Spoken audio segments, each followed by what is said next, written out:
వందనాలు. చాలా మంది బ్రతుకుతున్నారు, కానీ అనేకులు జీవించటం లేదు. బ్రతుకు వేరు, జీవించటం వేరు. పశువులు, పక్షులు అన్ని కూడా బ్రతుకుతాయి, కానీ మనుష్యుడు మాత్రమే జీవించగలుగుతాడు.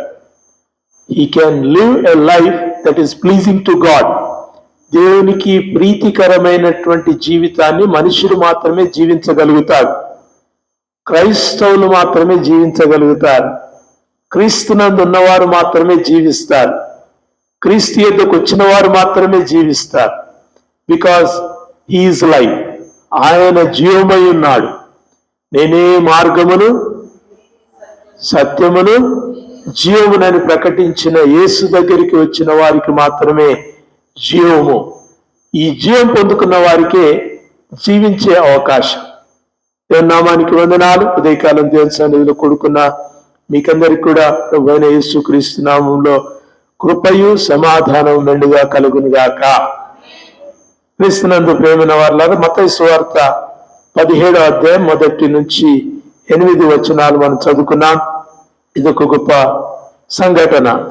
యేసుక్రీస్తు సిలువ వేయబడక ముందు ఆయన తనకు సమీపంగా ఉన్నటువంటి 3 శిష్యులను తీసుకొని కొండ మీదికి ఆయన ఎక్కి వెళ్ళినటువంటి సందర్భము మనము రూపాంతరపు అనుభవాన్ని మనకు ఉదయకాలము ప్రత్యక్షపరుస్తూ ఉంటుంది. Transformation, repentance and transformation. మనం అందరం మారు మనసు పొందాం కదా. మన పాపములను క్రీస్తు సన్నిధిలో ఒప్పుకొని విడిచిపెట్టి క్రీస్తు రక్తం చేత కడగబడి క్షమించబడి ఆయన ఎద్దుకు వచ్చి తండ్రి, కుమార, పరిశుద్ధాత్మలో బాప్తిసం తీసుకుని సంఘములో చేర్చబడటం ద్వారా, సంఘములో ఉండటం ద్వారా, సంఘముతో కలిసి నడవటం ద్వారా మనము మారు మనస్సుకు తగినటువంటి ఫలాన్ని ఫలిస్తున్నాం. మార్పు నొందినటువంటి జీవితానికి మనం ఒక ప్రతీకగా నిలుస్తున్నాం. మారు మనస్సు అనంతరము మనము మరొక స్టెప్ ఉంటుంది, రూపాంతరం, transformation, changing in to the likeness of Jesus. క్రీస్తు యొక్క మనసు కలిగి జీవించినట్టుగా మార్పు నొందుతూనే ఉంటాం. మారు మనసు ఒకసారి జరుగుతుంది, 2 సార్లు జరుగుతుంది. రూపాంతరం జీవితం అంతా జరుగుతుంది. The whole life. మీరు ఎన్నేళ్ళలో నాకు తెలియదు, 20, 30, 40, 50, 60, 70, 80 ఎన్నైనా ఉండదు. కానీ at every stage we transform into the likeness of Jesus. క్రీస్తు యొక్క స్వారూప్యములోనికి మనం మలచబడటానికి మళ్ళీ మనం కూడుకుంటాం. మన సంఘ సహవాసాలైనా, ప్రార్థన కూడికలైనా, లేకుంటే చిన్న చిన్న కూటములు ఎక్కడ ఏర్పాటు చేసినా, we all try to change into the likeness of Jesus. క్రీస్తు యొక్క స్వారూప్యంలోనికి మలచబడినట్టుగా మనము మన జీవితాలను మలుచుకుంటాం. ఉదయకాలము మనము మత్తయి సువార్త 17వ అధ్యాయంలో యేసుక్రీస్తు 6 దినములైన తర్వాత, దేనికి 6 దినములైన తర్వాత? మత్తయి సువార్త 16:16లో పేతురు ప్రకటించిన నీవు సజీవుడగు దేవుని కుమారుడవైన క్రీస్తు అని ప్రకటించిన ఆ దినాల తర్వాత, 6 దినములైన తర్వాత యేసు పేతురును, యాకోబును, అతని సహోదరుడైన యోహానును వెంట పెట్టుకొని ఎత్తైన కొండ మీదికి ఏకాంతంగా పోయి వారి ఎదుట రూపాంతరం పొందెను. Transformation was essential. క్రీస్తు యొక్క రూపాంతరము దేవుని యొక్క ప్రజలు తెలుసుకోవాల్సిన అవసరత మత్తయి సువార్త 17వ అధ్యాయంలో మత్తయి మనకు తెలియజేస్తున్నాడు. ట్రాన్స్ఫార్మ్, క్రీస్తు యొక్క రూపాంతరం మనం చూస్తే మనలో మనము రూపాంతరం పొందుకునే అవకాశం దేవుడు మనకు అనుగ్రహిస్తాడు. యేసుక్రీస్తు తనతో ఉన్నటువంటి శిష్యులను, 12 మంది శిష్యుల్లో 3 శిష్యులను తీసుకుని ఆయన ఎత్తైన కొండ మీదకి ఎక్కిపోయాడు. ఆ కొండ మీదకి ఎక్కిపోయి ఏకాంతంగా వారి ఎదుట అక్కడ ఉన్నప్పుడు ఆయన రూపాంతరం పొందినట్టుగా మనకు అక్కడ రాయబడి ఉంటున్నది. 2వ వచనంలో చూడండి ఏమంటున్నాడు? ఫస్ట్ ఫిజికల్ అపియరెన్స్, భౌతికంగా కనబడేటటువంటి ఆ మార్పులు మనకు అక్కడ చూపిస్తున్నాడు. ఆయన ముఖము ఎలా ఉంది? సూర్యుని వలె ప్రకాశించెను, ఆయన వస్త్రములు వెలుగు వలె తెల్లనివాయను. ఆయన యొక్క ముఖము సూర్యుని వలె ప్రకాశించింది. There was light. వాళ్ళు డే టైంలోనే వాళ్ళ కొండ మీదకి ఎక్కిపోయారు, కానీ ఆ కొండ మీదకి పోయిన తర్వాత ఆయన ముఖములో కాంతి సూర్యుని వలె ప్రకాశమైన కాంతి వాళ్ళు చూశారు. The light that they could not behold. కన్నులారా, భౌతికమైనటువంటి కన్నులారా చూడలేనటువంటి ఆ ప్రకాశమానాన్ని యేసుక్రీస్తు ముఖంలో వాళ్ళు చూశారు. మనం పాట పాడుకున్నాం కదా, ప్రభు యేసు నా రక్షక, నొసగు కన్నులను నాకు నిరతము నీ నిన్ను నిన్ను చూడాలి ప్రభువా. యేసును చూడాలని చాలా మందికి ఉంటుంది, దేవుని బిడ్డలందరికీ ఉంటుంది. యేసును చూడాలని, ఆయన యొక్క మహిమైశ్వర్యాన్ని కనుగొనాలని, ఆయన యొక్క దేదీప్యమానమైనటువంటి వెలుగులో మనం జీవించాలనే ఆశ, కోరిక, ఆ తపన ప్రతి ఒక్కరికి కూడా ఉంటుంది.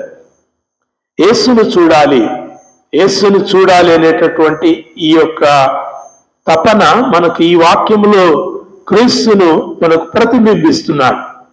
Jesus was transforming. యేసు యొక్క రూపాంతరము మొదట భౌతికంగా వారికి సూర్యుని వలె ప్రకాశమానమైనటువంటి వెలుగు వారికి క్రీస్తు యొక్క ముఖంలో కనబడింది. సూర్యుని మనం చూస్తామా? చూడలే. ఆ సూర్యుని చూడాలంటే చాలా కష్టం. ఆ క్రీస్తు యొక్క ముఖములోనికి, క్రీస్తు యొక్క ప్రకటన గ్రంథములో క్రీస్తు అగపడినటువంటి ఆయన యొక్క ప్రతిబింబాన్ని ఒక ఛాయగా ఇక్కడ మనకు చూపిస్తారు. మనం గతంలో నేర్చుకుంటున్నాం, పాత నిబంధన కృత నిబంధన యొక్క ఛాయ, కృత నిబంధన పాత నిబంధన యొక్క నెరవేర్పు. అలాగా when we see from beginning, ముందు నుంచి కూడా దేవుని యొక్క వెలుగు, దేవుని యొక్క ముఖ ప్రకాశమానము, దేవుని యొక్క సన్నిధి కాంతి, దేవుని యొక్క ధవల సింహాసన తీర్పులో క్రీస్తు కూర్చొని ఉన్నటువంటి ఆ యొక్క పరిస్థితులు మనము వాక్యంలో చూస్తే we can see that great light, the immense light. మనుషులు చూడలేనటువంటి ఆ యొక్క దేదీప్యమానమైనటువంటి స్వరూపం. తిమోతిలో అపోస్తలుడైన పౌలు రాస్తాడు కదా, ఏమని రాస్తాడు? సమీపింపరాని తేజస్సులో వసించు అమరుడు. So he's God whom we cannot approach by our physical nature. మన భౌతిక స్వరూపాలతోటి సమీపించలేనటువంటి ఆ క్రీస్తును శిష్యులు మొదటిసారిగా మత్తయి సువార్త 17వ అధ్యాయంలో రాయబడ్డట్టుగా పేతురు, యోహాను, యాకోబులు వారు ప్రభు యొక్క ముఖములో ఆ సూర్యుని యొక్క ప్రకాశమానాన్ని వాళ్ళు చూశారు. వాళ్ళు ప్రకాశమానమైనటువంటి ఆయన ముఖాన్ని చూశారు. రెండవది ఏం చూస్తున్నారు? ఆయన వస్త్రములు వెలుగు వలె తెల్లనివాయను, వెలుగు వలె తెల్లనివాయను. They were whiter than snow. ఇంగ్లీష్లో చెప్తాడు వైటర్ దాన్ స్నో. ఆయన యొక్క వస్త్రములు ధవలవర్ణ వస్త్రములు, తెలుపైనటువంటి వస్త్రములు. ఏ చాకలి కూడా అంత తెలుపుగా వాటిని ఉతకజాలడు. అంత తెలుపైనటువంటి వెలుగు వంటి ఆ వస్త్రములను వారు చూశారు. మూడవది వాళ్ళు చూసింది, రూపాంతరంలో 3 భాగాలు ఉన్నాయి. ఒకటి, ముఖములో సూర్యుని యొక్క తేజస్సు, వస్త్రముల్లో వెలుగు యొక్క ఆ తెల్లని తత్వం. మూడవది, ఇదిగో మోషేయు ఏలియాయు వారికి కనబడి ఆయనతో మాట్లాడుచుండిరి. They saw Moses and Elijah. మోషే ఏలియాలు వచ్చి ఆయనతో మాట్లాడటం వారు చూశారు. మోషే ఏలియాలు రావటం చాలా అద్భుతం కదా. అబ్రాహాం ఎందుకు రాలేదు? దావీదు ఎందుకు రాలేదు? దానియేలు ఎందుకు రాలేదు? హెచ్కేలు 14:14 చెప్పినట్టుగా యోబు, నోహు, యోబు, దానియేలు వంటి నీతిమంతులు చెప్పారు కదా. వీళ్ళెవరు రాలేదు. ఎవరు వచ్చారు? మోషే వచ్చాడు, ఏలియా వచ్చాడు. ఎందుకు అంటే యేసుక్రీస్తు పలుమార్లు యూదులతో సంభాషించేటప్పుడు వారికి ధర్మశాస్త్రమును ప్రవక్తలను ఇలాగు సెలవిచ్చుచున్నాయని చెప్పాడు. బైబిల్లో మీకు గ్రంథాలు తెలుసు కదా, ఆది కాండం నుంచి ప్రకటన గ్రంథం వరకు 66 పుస్తకాలు. ఆది కాండం నుంచి ద్వితీయోపదేశ కాండం వరకు ఎన్ని ఎన్ని ఎన్ని గ్రంథాలు? 5 గ్రంథాలు, పంచగ్రంథాలు ఉన్నాయి, కావ్యాలు ఉన్నాయి, రైటింగ్స్ అంటారు. తర్వాత హిస్టరీ ఉంది, చరిత్ర ఉంది, ప్రవక్తలు ఉన్నారు కదా. బైబిల్లో చాలా చక్కని విభజన మనం చూస్తాం. ఈ ధర్మశాస్త్ర సంబంధమైనటువంటి గ్రంథాలన్నిట్లో కూడా వాటికి ముఖ్యుడుగా మోషేను పేర్కొంటారు. సో వెన్ జూస్ రికాల్, ఎప్పుడైతే యూదులు జ్ఞాపకం చేసుకుంటారో వాళ్ళు మోషే యొక్క ధర్మశాస్త్రం అని జ్ఞాపకం చేసుకుంటారు. ఇప్పుడు యేసుక్రీస్తు రూపాంతరపు కొండ పైన ముఖము సూర్యుని వలెను, వస్త్రములు వెలుగు వలె తెల్లగా అయినాయి. అక్కడ 2 వ్యక్తులు వచ్చి ఆయనతో మాట్లాడుతున్నారు. ఆ 2 వ్యక్తులు, ఒక ఆయన మోషే, ఇంకొక ఆయన ఏలియా. యేసుక్రీస్తు పలుమార్లు తాను మాట్లాడినప్పుడు చెప్పినటువంటి ధర్మశాస్త్రానికి ముఖ్యుడు మోషే, ప్రవక్తలకు ముఖ్యుడు ఏలియా. ప్రవక్తలలో మొదటి ప్రవక్త మనము సమూయేలుని మనం ఎంత అనుకున్నా, ముఖ్యుడైనటువంటి వాడు ఏలియా దేవుని యొద్దకు కొనిపోబడ్డాడు. రథముల చేతను గుర్రముల చేతను ఆయన ఎలీషా నుండి వేరు చేయబడి ఆయన ఆకాశంలోకి అలాగ ఎత్తుకొని పోబడ్డాడు. బైబిల్లో అలా కొనిపోబడినవాడు ఆనోకు, తర్వాత ఏలియా మనం చూస్తాం. ఆనోకు అలా కొనిపోబడ్డాడు. అతడు దేవునితో కూడా నడిచెను, ఒకనాడు అతడు కనబడలేదు, దేవుడు అతన్ని కొనిపోయానని రాయబడింది. దేవునికి వందనాలు. ఏలియా అలాగా ఎలీషా ఇద్దరు కూడా నడుచుకొని పోతా ఉంటే ఏలియాను ఎలీషాను వేరు చేసి ఏలియాను దేవుడు అలాగ తీసుకొని పోతాడు. అతని యొక్క దుప్పటి మాత్రం కింద పడుతుంది. ఆ కింద పడ్డటువంటి దుప్పటి తీసుకుని ఏలియా, ఆయన మహాబలమైనటువంటి ప్రవక్తగా, ఏలియా తర్వాత ఉన్నటువంటి గొప్ప ప్రవక్తగా మనకు రాజుల గ్రంథాల్లో మనం చూస్తాం. సో ఏలియా ఒక మహా గొప్ప ప్రవక్త, మోషే దేవుని యొక్క యాజకుడు, దేవుని యొక్క దైవజనుడిగా పేర్కొనబడ్డాడు. God called him by name, మోషే నువ్వు రా. మోషేకు మొదట ప్రత్యక్షత కనిపించింది నిర్గమకాండంలో మనం చూస్తే, మండుచున్న పొదలో దేవుడు కనబడి మోషేను పిలిచాడు. ఎవరు ప్రభువా నువ్వంటే నేనే అని సెలవిస్తాడు. మోషేయు ఏలియాయు ఇద్దరు వచ్చి ఇక్కడ క్రీస్తుతో మాట్లాడటం, యేసుతో మాట్లాడటము చాలా ప్రాముఖ్యమైనటువంటి అంశం. Jesus specifically meant these things. యేసుక్రీస్తు వీటిని చాలా ప్రత్యేకంగా ఎన్నుకున్నాడు. ఒకటి, 12 మంది శిష్యులలో 3 తీసుకున్నాడు. 3తో కలిసి ఆయన కొండ మీదికి పోయాడు. కొండ మీదికి పోయి రూపాంతరం చెందుతున్నప్పుడు మోషేయు ఏలియాయు వచ్చారు. వాళ్ళిద్దరూ వచ్చి యేసుక్రీస్తుతో మాట్లాడుతుంటాం వాళ్ళు చూశారు. వీళ్ళు చూసే ప్రత్యేకత ఏముంది? పేతురు, యోహాను, యాకోబు, వీళ్ళెవరు? యూదులు. వాళ్ళకి మొదటి అంటే ఆకాశము నుంచి కనబడే అనేకమైన సూచక్రియలలో మోషే రావడం అత్యద్భుతం, వాళ్ళకి ఏలియా కనబడటం అత్యద్భుతం. ధర్మశాస్త్రానికి మూలమైన మోషే, ప్రవక్తలకు కేంద్రికమైనటువంటి ఏలియా, వీళ్ళిద్దరూ వచ్చి యేసుతో మాట్లాడటం వాళ్ళు చూశారు. వాళ్ళు చూసి వాళ్ళు బహుశా బిత్తరపోయి ఉంటారు, ఒకవేళ సంతోషపడిపోయి ఉంటారు, ఆనందపడిపోయి ఉంటారు. వాళ్ళు ప్రభువా మనం ఇక్కడ ఉంటాం మంచిది అంటాడు పేతురు. ఎంత సంతోషపడ్డాడు పేతురు కదా. వారు ప్రభు అని, తమ బోధకుడని, రబ్బుని అని వారు యేసును వెంబడించారు. యేసు రా, నువ్వు నా వెంబడి రా, నేను నిన్ను మనుషులను పట్టు జాలనిగా చేస్తానని చెప్పి పిలవగానే పేతురు వెంటనే వలలను అన్నిటినీ కూడా వదిలిపెట్టి ఆయన క్రీస్తుని వెంబడిస్తూ వచ్చాడు. క్రీస్తు వెంట ఉండి క్రీస్తు నామములో, యేసు నామములో అనేకమైనటువంటి గొప్ప కార్యాలు వారు కూడా చేశారు. ఈ పేతురు, యోహాను, యాకోబు ఈ ముగ్గురు కూడా ప్రభువుకు సమీపంగా ఉండి ప్రవక్తను చూడటం, ఒక మహాదైవజనుడిని చూడటం వారికి సంభ్రమాశ్చర్యాలు కలిగాయి. They were excited and they were happy. చాలా అద్భుతమైనటువంటి అనుభవం కదా. ఈ అనుభవం మనకెంతో అవసరము.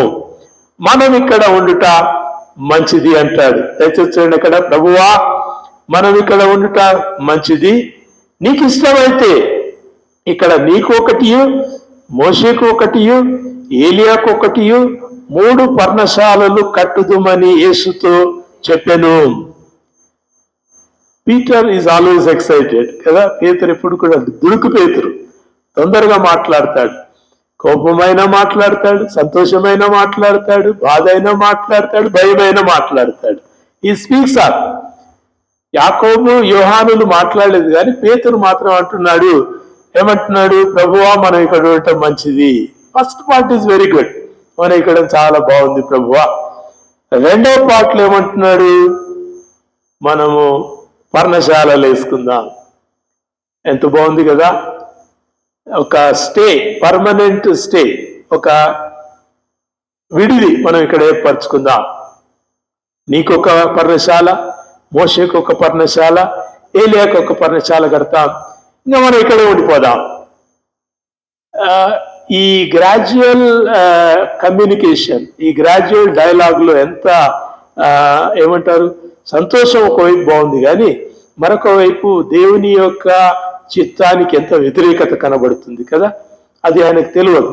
పేతురు కాబట్టి, దుడుకు పేతురు కాబట్టి, త్వరపడి మాట్లాడే పేతురు కాబట్టి, ఆనందంతో సంబరమాశ్చర్యాలతో మాట్లాడుతున్న మాట కాబట్టి ప్రభు గద్దించలేదు. కానీ పేతురు మాట్లాడినటువంటి మాటలు, ఇక్కడ ఉండటం మంచిది అంటాడు, అక్కడే ఉండిపోవాలా, be here, to stay here, to live there, to have some kind of shelter there, అక్కడ మనం ఉండిపోదాం, ఇక్కడ ఉండిపోదాం అని పేతురు ప్రభుతో ఆయన మాట్లాడుతున్నాడు.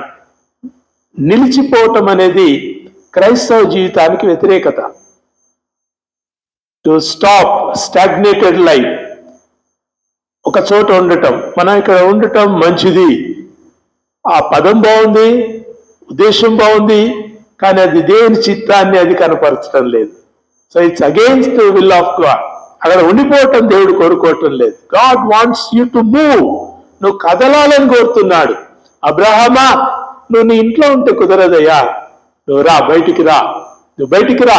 I call you out of your nation and your people. నీ జనము నుంచి, నీ యొక్క ప్రజల నుంచి నేను నిన్ను బయటికి పిలుస్తున్నాను. ఎందుకు అబ్రహాం అక్కడ ఉండొద్దా? ఉండొద్దా? దేవుని యొక్క ఉద్దేశం కాదు.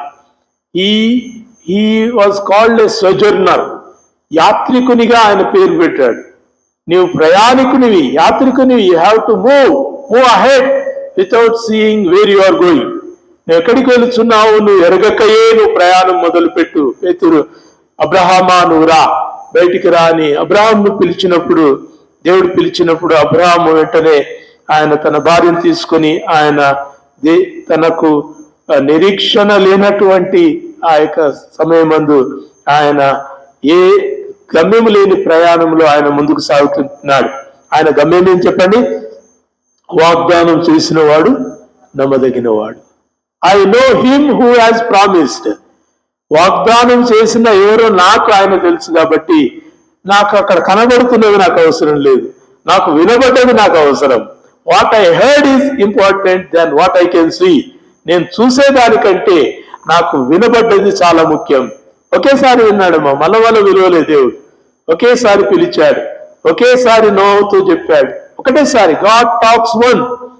దేవుడు ఒకటేసారి మాట్లాడతాడు. కీర్తనకాడు రాస్తాడు కదా, దేవుడు ఒక మారు పలికెను, అది 2 మార్లు నాకు వినబడిన అంటాడు. Maybe a resound, maybe God might have reminded you.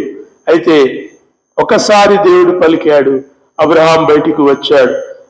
ఇక్కడ మోషేయు ఏలియాయు కనబడి వారితో యేసుతో మాట్లాడుతున్నప్పుడు వీరిద్దరు అంటున్నారు, let us have some tents here. మనం పర్ణశాలలు కట్టుకుందాం, మనం పర్ణశాలలు కట్టి మనం ఇక్కడే ఉండిపోదాం అనేటటువంటి ఆలోచన పేతురు చేస్తున్నాడు. అయితే దయచేసి చూడండి, ప్రభు పైభాగంలో గద్దించాడు, కానీ కిందికి వచ్చేసరికి తండ్రి మాట్లాడుతున్నాడు. 5వ వచనం చూడండి, అతను ఇంకనూ మాట్లాడుచుండగా ఇదిగో ప్రకాశమానమైన ఒక మేఘం వారిని కమ్ముకొనెను. చదవండి, అందరు చదవండి. ఇదిగో ఈయన నా ప్రియ కుమారుడు, ఈయన యందు నేను ఆనందించున్నాను, ఈయన మాట వినుడి అనే ఒక శబ్దము మేఘములో నుండి పుట్టెను. What a beauty! సూర్యుని వంటి ప్రకాశమానం, వెలుగు వంటి వస్త్రములు. తర్వాత ఇద్దరు దైవజనులు మోషేయు ఏలియాయు కనబడి మాట్లాడుతున్నారు. అప్పుడు పేతురు చెప్పినటువంటి సలహాకు తండ్రి మాట్లాడుతున్నాడు, పరలోకము నుండి తండ్రి మాట్లాడుతున్నాడు.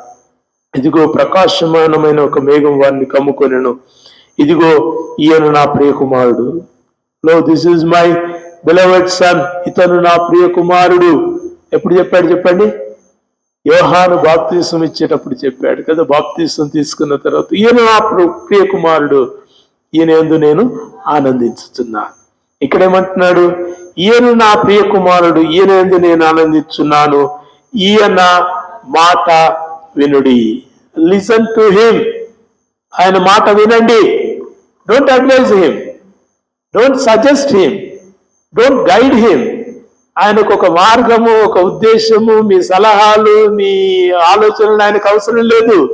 ఆయనే ఆలోచనకర్త. గత వారం మనం చూసుకున్నాం కదా, కౌన్సిలర్, ఆలోచనకర్త, బలవంతుడైన దేవుడు, నిత్యుడుగు తండ్రి, సమాధానకర్త, అధిపతి అని ఆయనకు పేరు. What council you have, what suggestion you have, what an idea you have. నీకేం ఐడియా ఉంది? నీ ఐడియాలు పనికిరావు పేతురు. ఏం మాట్లాడుతున్నావు పేతురు? ఈ జీసస్ ఈజ్ మై సన్, యేసు నా ప్రియ కుమారుడు, ఈయన యందు నేను ఆనందించున్నాను, నేను నా ఆనందమే మీకు పంపించాను. మీరేం చేయాలి? You need to listen to him. మీరు ఆయన మాట వినుడని ఒక శబ్దం మేఘంలో నుంచి పుట్టాను. శిష్యులు ఈ మాట విని బోర్లబడి మిక్కిలి భయపడగా యేసు వారి యొద్దకు వచ్చి వారిని ముట్టి లెండి భయపడకుడని చెప్పాను. వారు కన్నులెత్తి చూడగా యేసు తప్ప మరి ఎవరునూ వారికి కనబడలేదు. This is the transfiguration. ఇది ట్రాన్స్ఫిగర్ అయినటువంటి సంఘటన యొక్క పూర్వాపరాలు మనం ఇక్కడ చదువుకున్నాం. దయచేసి ఈ వాక్యంలో ఒక 2-3 మాటలు జాగ్రత్తగా మనం నేర్చుకుందాం. మొదటిది, టు లుక్ అంటు జీసస్. యేసును చూడటం అనేది, యేసును చూడటము మన భౌతిక నేత్రాలతో కాకుండా ఆత్మీయ నేత్రాలతో మనం క్రీస్తును కనుగొనటానికి దేవుడు మనల్ని He separates us from the world. He separates us from our people. He separates John, Jacob and Peter. పేతురు, యోహాను, యాకోబులను వేరు చేసి వారిని తీసుకుని వెళ్తున్నాడు. తీసుకొని ఎక్కడికి తీసుకుపోతున్నాడు? ఎత్తైన కొండ దగ్గరికి తీసుకుపోతున్నాడు. ఎత్తైన కొండ మీదకి తీసుకుపోయి అక్కడ ఆయన యొక్క ట్రాన్స్ఫిగరేషన్, ఆయన యొక్క ఫిగర్ మారిపోతుంది, ఆయన యొక్క రూపం మారిపోతుంది, ఆయన యొక్క ముఖము ప్రకాశవంతంగా, ఆయన వస్త్రములు వెలుగువలె తెల్లగా కనబడుతున్నాయి. ఆయన ఈ లోక సంబంధమైన వ్యక్తులతో లేడు, ఆయన దేవుని రాజ్య సంబంధులతో ఉన్నాడు. ఆయన మోషేతోనూ ఏలియాతోనూ ఉన్నాడు. Do you see this Jesus? ఉదయకాలం మనం నేర్చుకుందాం. మనం ఎవరిని చూస్తున్నాం? ఎవరిని చూడడానికి ఇక్కడికి వచ్చాం? ఎవరిని చూడాలని మనం కోరుతుంటున్నాం? ఈ లోకము ఒక భౌతిక ఆకారాలను చూడాలనుకుంటుంది. ఆ లోకము ఒక వింతైనటువంటి వస్తువులను చూడాలని కోరుకుంటుంది. కానీ దేవుని ప్రజలు, దేవుని వలన ఎంచబడిన వారు, దేవుని వలన ఈ లోకం నుంచి వేరు చేయబడినటువంటి వారు, యేసును వలన పిలుపు నొందినటువంటి వారు, దేవుని చూసే కన్నులు దేవుడు మనకు అనుగ్రహిస్తాడు. Do you see Jesus? యేసు ఎవరో నీకు తెలుసా? యేసు ఎవరో నీకు తెలుసా? ఈ మాట ఇక్కడ మనం ఎందుకు ధ్యానిస్తున్నామంటే, యేసు పునరుద్ధానుడై లేచిన తరువాత ఆయన యొక్క మహిమా స్వరూపాన్ని శిష్యులు చూశారు. ఏ శిష్యులు చూశారు చెప్పండి? అందరూ చూశారు. మూసి ఉంచబడినటువంటి తలుపులోంచి ఆయన గదిలోనికి ప్రవేశించాడు. ఆయనకు తన శరీరాన్ని చూయిస్తూ, తన చేతులను కాళ్ళలో మేకలను చూయిస్తూ, ఇదిగో నా చేతులు, ఇదిగో నా కాళ్ళను చూయించాడు. ఆయన శిష్యులకు నమ్మదగినటువంటి సాక్ష్యాలను ఆయన చూయించాడు. శిష్యులు నమ్మదగిన సాక్ష్యాలనే చూచి నమ్మనటువంటి వారు ఈ పరలోక సంబంధమైనటువంటి ఈ మహిమైశ్వర్యాన్ని వాళ్ళు ఎప్పుడు చూడగలుగుతారు? It's a question now. ఉదయకాలం మనకి ఇది ఒక పెద్ద ప్రశ్న. శిష్యులే కాదు, మనం కూడా, ప్రభువా, ప్రభు యేసు నా రక్షక, నాకు నిన్ను చూసే కన్నుల నొసుగు ప్రభువా అని మనం పాట పాడుతున్నాం, కానీ ఏ స్వరూపాన్ని చూడాలనుకుంటున్నాం? క్రీస్తు యొక్క సశరీర పునరుద్ధానుడైనటువంటి శరీరాన్ని గుర్తించినటువంటి శిష్యులు, can they behold him the bright light of the sun, సూర్యుని వంటి తేజస్సు, ఓ ప్రకాశమానమైనటువంటి వెలుగు, మోషేయు ఏలియాయు పరలోక సంబంధమైనటువంటి ఆ దూతల చేత పొగడబడుచున్నటువంటి యేసును చూసేటటువంటి కన్నులు మనకు రావాలని మనం ఎలా కోరుకుంటాం? when we cannot see the risen Jesus. దేవుని బిడ్డలారా, 17వ అధ్యాయంలో యేసు ఒక భౌతిక దేహంతో ఉండి, ఇంకా సిలువ వేయబడని దేహంతో ఉండి, మనలో ఒకని వంటి వాడైనటువంటి దేహంతో ఉండి, ఆయన రూపాంతరము చెందినటువంటి ఆ యొక్క శరీరాన్ని, ఆ అనుభవాన్ని శిష్యులకు చూపించాడు. అండ్ త్రీ, ఈ ముగ్గురే, పేతురు, యోహాను, యాకోబు. ఎవరు పరిగెత్తుకుని వెళ్ళారు చెప్పండి? మొదట శిష్యులు పోయారు. శిష్యులు వెంట ఎవరు పోయారు? స్త్రీల వెంట ఎవరు పోయారు? పేతురు పోయాడు, యోహాను పోయాడు. ఇద్దరు కూడా పరిగెత్తుకుని పోయి ఆ యోహాను కంటే పేతురు మొదట ప్రవేశించి ఆ సమాధిలో వస్త్రములు చుట్టబడి ఉండటం వాటిని చూశారు. See, our sight can bring faith, our sight can distract from faith.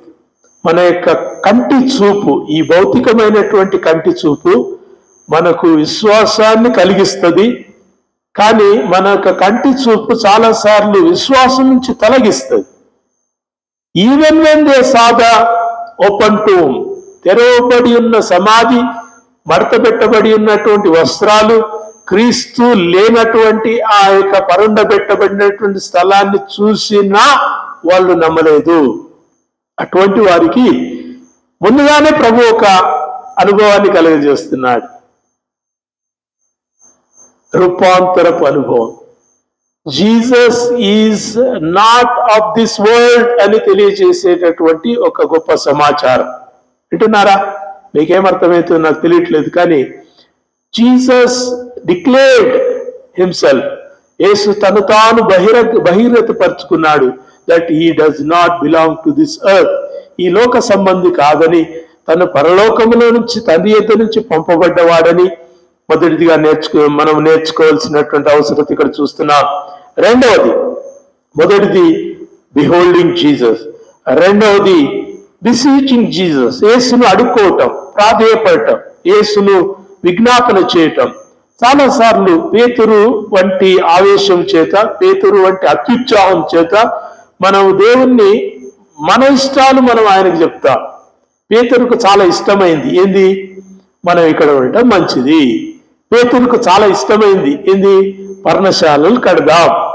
పేతురుకు చాలా ఇష్టం, ప్రభువా మీ ముగ్గురు ఈడ ఉంటే మీ ముగ్గురం మీకు సేవ చేస్తాం. ఎంత బాగుంది కదా, బ్యూటిఫుల్, ఎంత చక్కగా ఉంది.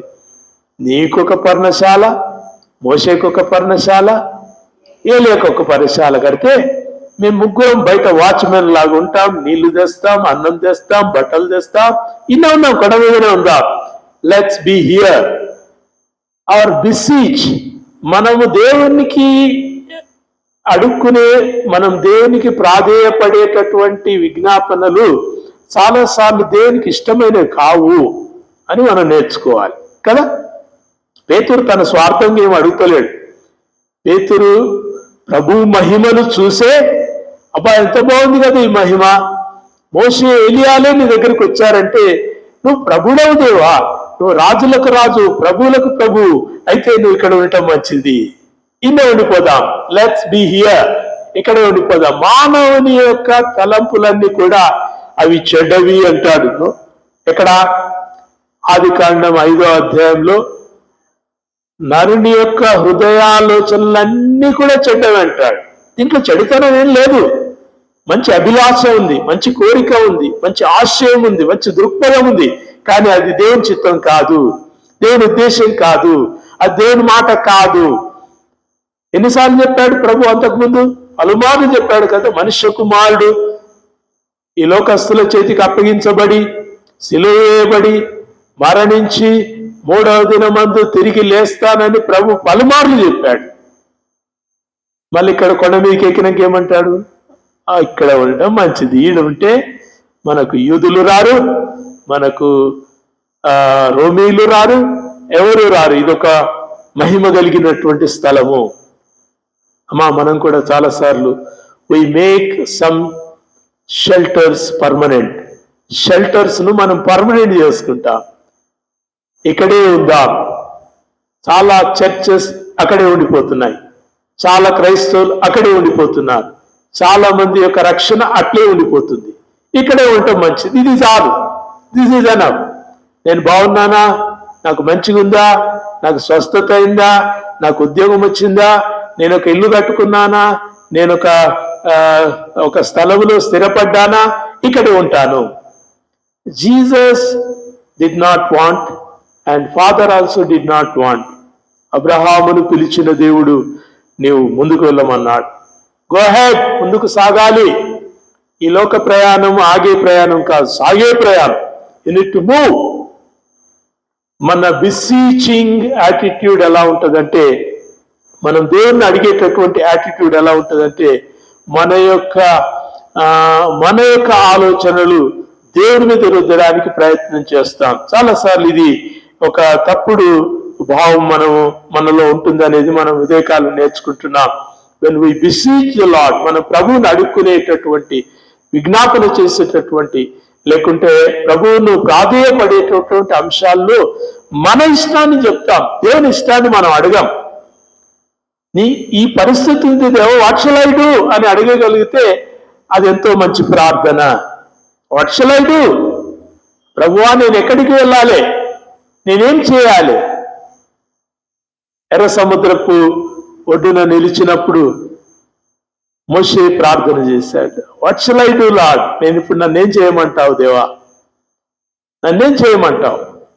నాకు తెలుసులే, నా కర్ర జాపితే ఈ ఎర్ర సముద్రం పాయలైపోతుందిలే అని. ఈ did not move until the lord permit.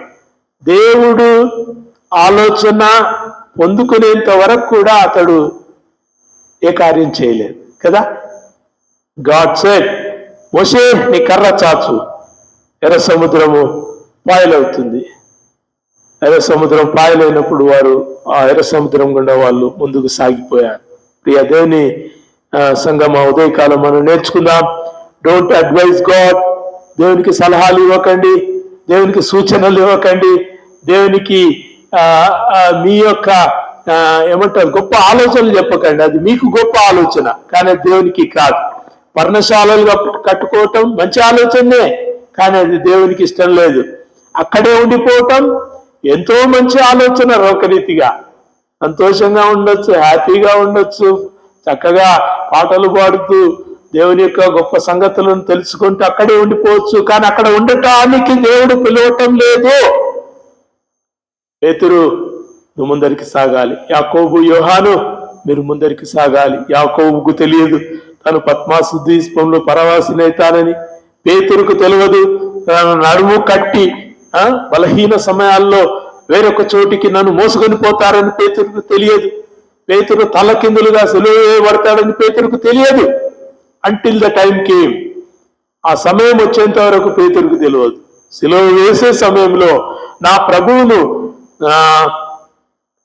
తలపైకి కాళ్ళు కిందికి వేసి సిలువ వేశారు కదా, నన్ను అలా కాకుండా నా కాళ్ళు పైకి నా తల కిందికి వేసి సిలువ వేయండి అని తాను కోరుకున్నాడు. పేతురు తన మరణం వరకు తన యొక్క అభిలాషలనే చెప్పుకుంటూ పోయాడు. డోంట్ అడ్వైజ్ గాడ్, దేవునికి సలహా చెప్పకండి, దేవుని యొక్క ఆలోచన తెలుసుకోనండి. మూడవది, why come to that part, మనం ఏం చేయాలమ్మా?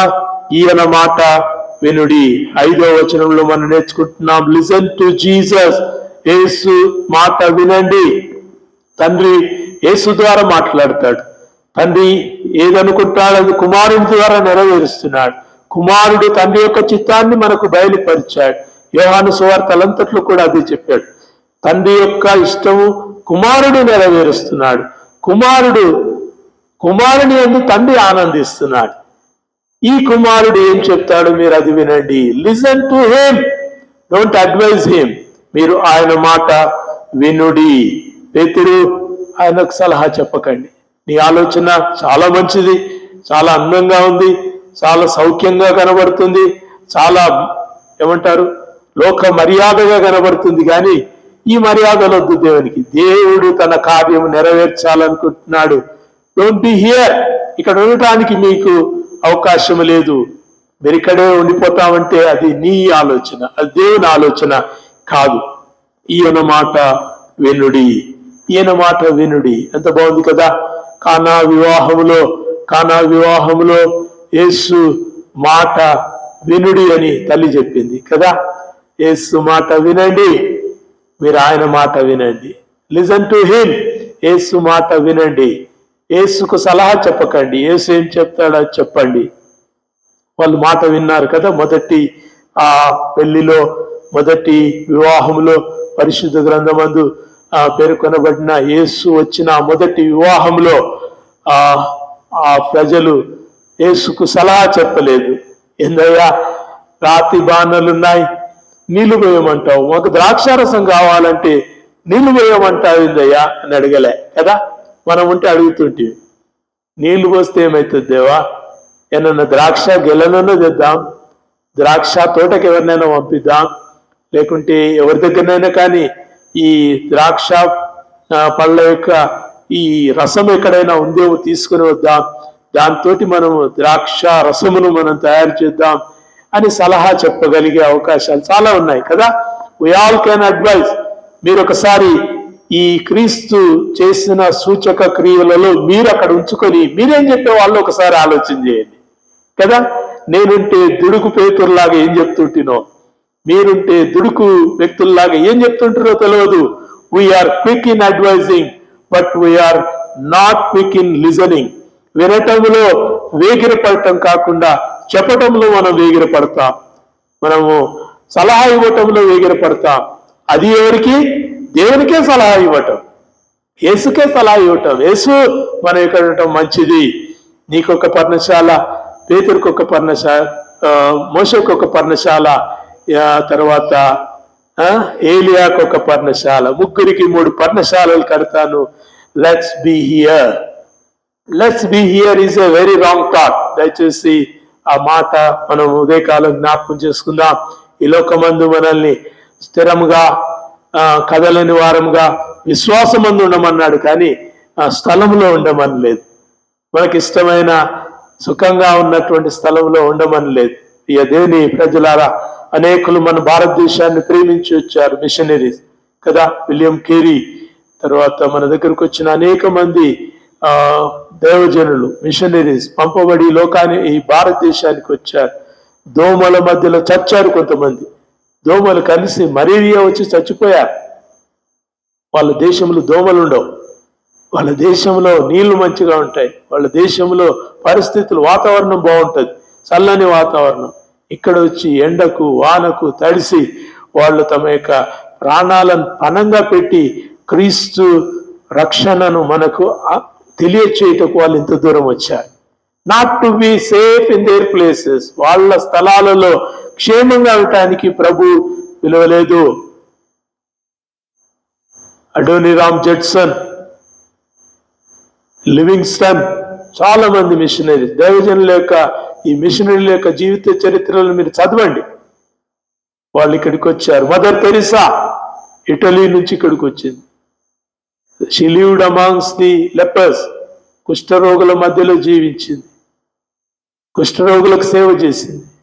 ఆమె కుష్ఠరోగం రాలేదు, కానీ ఆఫ్రికాలో కుష్ఠరోగుల మధ్యలో మిషనరీ ఒక ఆయన పనిచేస్తూ ఉంటే ఆయన వచ్చినప్పుడు యూ లెపర్స్ అని చెప్పేటటువంటి వాడంట. అంటే మీరు లెపర్స్ అయిన మీరు ఈ పని చేయండి, మీరు ఇట్లా జాగ్రత్తలు తీసుకోండి, మీరు ఇటువంటి వైద్యం తీసుకోండి, మీరు ఇట్లా యేసు దగ్గరికి వచ్చి రక్షణ పొందండి అని ఆయన యూ లెపర్స్ అని ఆయన అడ్రస్ చేసేవాడంట. అలాగా వారి మధ్యలో ఉండి ఉండి ఉండి ఉండి ఆయన కూడా లెప్రసీ వచ్చిందంట. అప్పుడు ఏమన్నాడంటే తెలుసా, వీ లెపర్స్ అని చెప్పాడంట. మనము కుష్ఠరోగులమైన మనము. What a great message, what a great message. అయ్యో నాకు లెప్రసీ వస్తుంది, దేశం లేకుంటేవా, ఈ ప్రజలు లేకుంటేవా, ఇంతవరకు చేసింది చాలు, నడు చల్ ఎడికి ఇంటికి పోదామని చెప్పలే.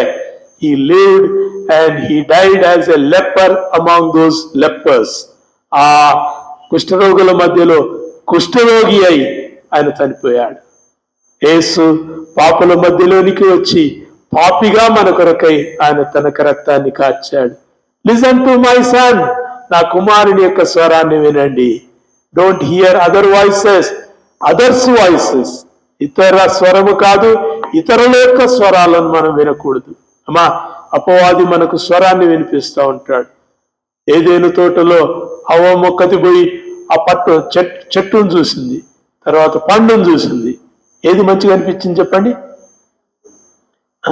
మనం చక్కగా చదవం, బైబిల్ సరిగా చదవాలి. ఆ చెట్టు చూపునకు రమ్యమైనది. చెట్టే బ్యూటిఫుల్ గా ఉంది, పండు కనబడింటది కానీ చెట్టు కూడా బ్యూటిఫుల్ గా కనబడ్డది. అంజూరపు చెట్టు బ్యూటిఫుల్ గా ఉంది, ఆకులతోటి కలకలా ఉంది, బ్యూటిఫుల్ గా ఉంది. చెట్టు బ్యూటిఫుల్ గా ఉంది, గ్రీన్ గా మంచిగా లేత ఆకులతోటి చక్కగా కలకల్లాడుతున్న ఆ చెట్టును చూసి ఆమె మోసపోయింది. ఆకర్షణ స్టెప్ బై స్టెప్ ఎంత బాగుంటుంది చూడండి. అపవాది లాగేటటువంటి ప్రయత్నాలు. అపవాది ఒక్కసారి వచ్చి మీ ముందర ఎర్రని రంగు పూసుకొని ఇట్లా పొడుగా కొమ్మలు పెట్టుకొని మీ ముందర నిలబడి మాట్లాడాడు. అపవాది మీకు ఇష్టమైన దారుల గుండానే మాట్లాడతాడు. అవ్వమ్మకి ఏమి ఇష్టం అనిపించిందో తెలుసా? ఆ వృక్షము చూపునకు చాలా మంచిగా కనబడ్డది, ఆ పండు చాలా మంచిగా కనబడ్డది. ఆమె ఆ చెట్టు కాడ నిలబడి ఉంటుంది. అయ్యో అన్ని చెట్లు తింటున్నాం కదా, ఈ ఒక్కటి తింటే ఏమైతుండేనో అని అనుకున్నదేమో ఆ నిలబడ్డది. బహుశా నిలబడ్డందుకేమో అపవాది సర్పంగా అక్కడ వచ్చి, ఇది నిజమా? ఎవరు మాట్లాడారు? ఎవరితో మాట్లాడాలి ప్రజలు? దేవునితో ఎవరు మాట్లాడుతున్నారు? అపవాది మాట్లాడుతున్నాడు. అమ్మ, ఒక కామన్ సెన్స్ కదా. ఇప్పుడు మన చిన్నపిల్లలు ఉంటారు, బహుశా కొంచెము ఏమంటారు, ఒక 10 ఏళ్ళు వచ్చిన ఒక అబ్బాయి కానీ అమ్మాయి కానీ బయట రోడ్డు మీద వాళ్ళు పోతుంటే పక్క వాళ్ళు ఎవరైనా కానీ ఏ బాబు ఇక్కడ రా అంటే పోతారా? పోరు. ఎవరో వీళ్ళు కొత్త వాళ్ళు, వాళ్ళ దగ్గరికి నేనెందుకు పోతా? కరెక్ట్ నీకు చాక్లెట్ ఇస్తారా అంటే చాక్లెట్ మీద ఆశ ఉన్నా కానీ వాళ్ళు పోరు. ఎందుకంటే నాకు తెలియదు, నేను ఎవరో కొత్త ఆయన. అవో మేము అనుకోలేదు, ఎప్పుడు దేవుని స్వరాన్ని వింటాం. ఇది ఎక్కడి స్వరము? ఇది నిజమా అనే స్వరం ఎక్కడిది? మీరు దేవుని స్వరం వినకపోతే అపవాది మీకు స్వరాన్ని వినిపిస్తాడు. So what should we do? ఏం చేయాలి చెప్పండి? Keep listening to him, keep looking at him, keep standing at his presence. ఆయనకు సన్నిధిలో ఎప్పుడు కూడా ఉండటానికి ప్రయత్నం చేద్దాం. దేవుని ప్రజలం, మనమే మోసానికి మొదట ఏమంటారు, మనం మొదట కారకులం అవుతాం. మోసపరచబడటం మనకే జరుగుతుంది. లోకాన్ని మోసం చేయలేదు, ఎందుకంటే వాళ్ళు మోసంలోనే ఉన్నారు.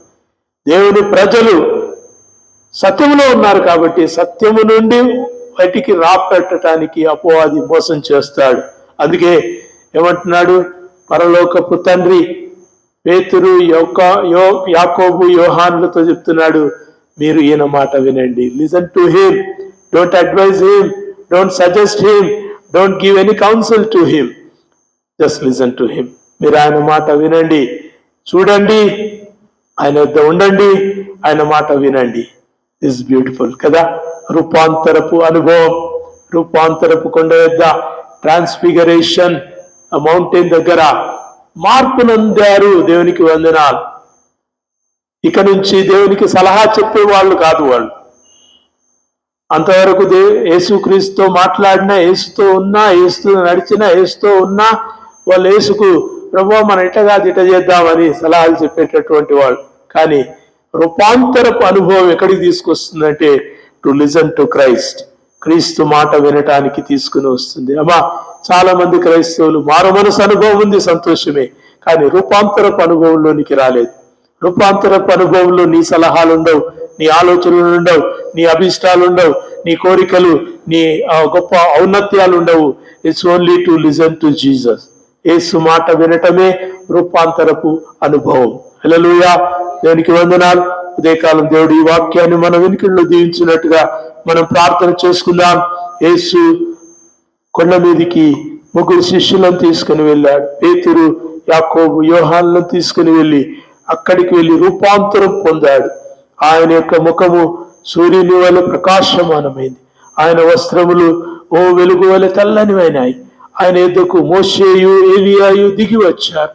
when they were talking to him, వారు ఆయనతో మాట్లాడుతున్నప్పుడు పేతురు సంతోషపడి దిగ్భ్రాంతి నుండి అత్యుత్సాహములో ఆయన మనం ఇక్కడ ఉండటం మంచిది, నీ కొరకు మోషేకు ఒకటి, నీకు ఒకటి, ఏలియాకు ఒకటి పర్ణశాలలు కడతాం ప్రభువా అన్నాడు.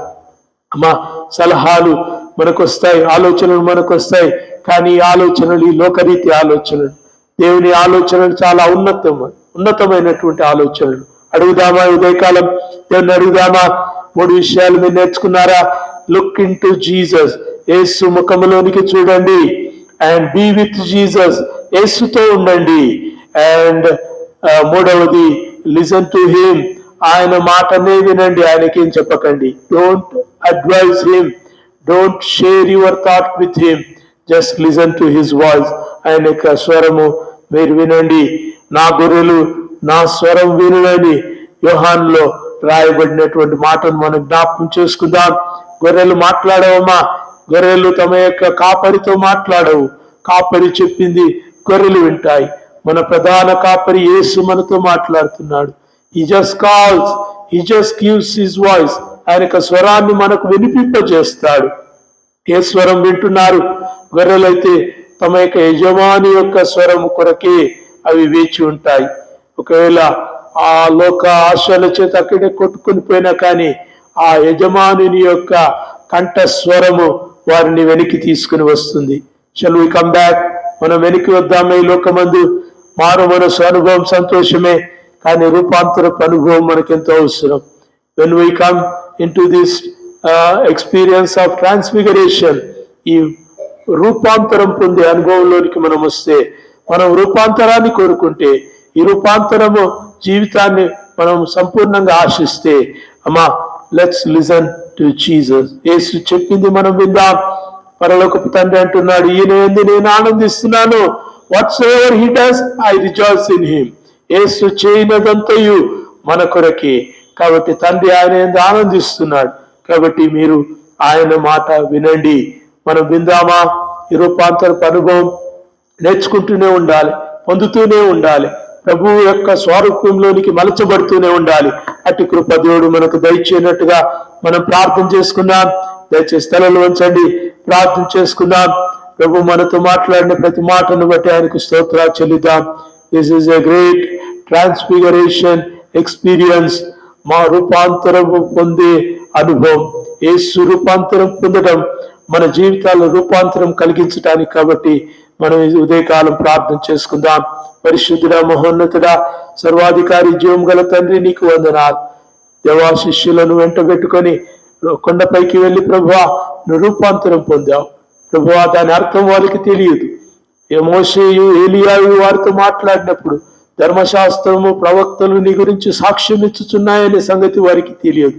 ప్రభువా వారు అక్కడ ఉండాలని, అక్కడే ఉండిపోవాలని, అక్కడ పర్ణశాలలు కడతామనే ఆలోచన వారు చెప్పారు. అలాగే మా తండ్రి, మా జీవితాల్లో కూడా దేవా మేము ఇక్కడ ఉండటం మంచిది, మాకు క్షేమము, మాకు సౌఖ్యము, మాకు ఇక్కడ ఎటువంటి ఇబ్బంది లేదు, మేము ఇక్కడ ఉండిపోతాం అనేటటువంటి వాయిస్ ఒకవేళ మేమంటే, ప్రభువా పరిశుద్ధాత్ముడు మాతో మాట్లాడుతున్నాడు. ప్రభువా ఈయన యందు తండ్రి ఆనందిస్తున్నాడు. ఈయన మాట వినండి. కుమారుని యొక్క మాట వినటం మాకు నేర్పించు దేవా. యేసు స్వరము వినే కృప అనుగ్రహించు దేవా. నీకు వందనాలు. నీ స్వరం మేము పోగొట్టుకుంటే అపవాది స్వరం మాకు వినబడుతుంది ప్రభువా. అపవాది స్వరం కాకుండా క్రీస్తు స్వరం కనుగొనే కృప అనుగ్రహించండి. ఈ లోకపు భిన్న శబ్దాలలో యేసు శబ్దం, ఈ కడగూర శబ్దం వినగలిగే కృప మాకు అనుగ్రహించమని ఉదయకాలం నీ వాక్యాన్ని బట్టి మా బ్రతుకుల్లో గొప్ప మార్పును తీసుకొని రమ్మని యేసు నామములో ప్రార్థించి వేడుకొంచుతున్నాం మా తండ్రి. ఆమేన్.